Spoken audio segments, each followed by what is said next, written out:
మంచిర్యాల జిల్లా బెల్లంపల్లిలో 2-3 రోజులుగా కురుస్తున్న వర్షాలకు పట్టణంలో చెరువులు కుంటలు నిండాయి. పట్టణంలోని రైల్వే స్టేషన్ పరిధిలో పనులు కొనసాగుతూ ఉండడంతో గుంతలు ఏర్పడి ఇబ్బందికరంగా మారింది. పక్కనే ఉన్న కుంట నుండి ఇళ్లలోకి వర్షపు నీరు వస్తూ ఉండడంతో జనం తీవ్ర ఇబ్బందులు పడుతున్నారు. ఇళ్లలోని సామాన్లు పూర్తిగా నీటిలో తడిసిపోవడంతో ఆవేదన వ్యక్తం చేస్తున్నారు. రైల్వే కాంట్రాక్టర్ నిర్లక్ష్యం వల్లే ఇలా కుంట ఏర్పడి నీళ్లు ఇళ్లలోకి వస్తున్నాయని స్థానికులు అంటున్నారు.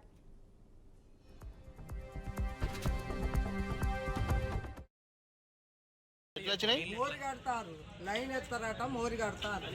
కట్టుకుంటే మరి మేము మొన్ననే కట్టుకున్నాం సార్ కూడా ఈ నీళ్ళకు బాధ. అలా రైల్వే కాలువ ఉన్నది, అది సాగు చేసన్నా నీళ్ళు ఇడ్చుకోవాలి కదా. మాకు చెప్పలే అంటే ఏముండే నీళ్ళు ఏముండే కట్టు ఉండే కట్టగా ఈడ కట్ట కాదు, అక్కడ ఇప్పిండ్రు. ఎక్కడ ఇప్పిండ్రు, ఇక్కడ లేవు. ఇప్పుడు ఏమైంది? అయితే వీడికి ఆన నీళ్ళు వెళ్ళిపోతాయి. ఇప్పుడు ఏమైంది మీకు? మోరి అయింది, మోరి కట్టారు అవుతుంది. ఇప్పుడు మీకు ఏమైంది? ఇంట్లో నీళ్ళన్నీ నిండినాయి కదా సార్, 3 పోర్చాలు నిండినాయి సార్.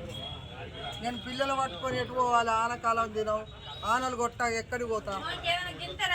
నేను కట్టెక్కి శుభకాలైన పడ్డా, నీకేం రాదమ్మా, నీ గోడ పోదన్నాడు. గోడ పోలేదేం పోలేదు కానీ మొత్తం నిండా అయితే నింపారు. రైల్వే కాంట్రాక్టర్ అసమర్థత వలన దాదాపు 10, 11, 12 వార్డులో ఉన్నటువంటి ప్రజలు చాలా నష్టం జరిగింది. ఏంటంటే వాళ్ళ తార్ లైన్ వర్క్ నడుస్తున్నందుకు 20 రోజుల నుంచి ఏదైతే వాటర్ స్టాగ్నెట్ అయినాయో వాళ్ళు సడన్గా కట్టెనింపే వరకు వీళ్ళ కనీసం ఇన్ఫర్మేషన్ ఇవ్వలేదు. వాళ్ళకి మున్సిపాలిటీ వాళ్ళకి ఇన్ఫర్మేషన్ ఇచ్చామంటున్నారు, ఈ పబ్లిక్ ఇన్ఫర్మేషన్ ఇచ్చామంటున్నారు. కనీసం మాకు ఎవరికి ఇన్ఫర్మేషన్ ఇవ్వాలి. వితౌట్ ఇన్ఫర్మేషన్ వాళ్ళు సడన్గా కట్టెనింపేసరికి వీళ్ళ ఇళ్ళలో మొత్తం వాటర్ వచ్చినాయి. పాప చిన్న పిల్లలు వీళ్ళు పడుకొని ఉన్నారు, ఒకరు పడుకొని ఉన్నారు. వీళ్ళ ఫాదర్ అయితే పాపం పెరాలసిస్ పేషెంట్.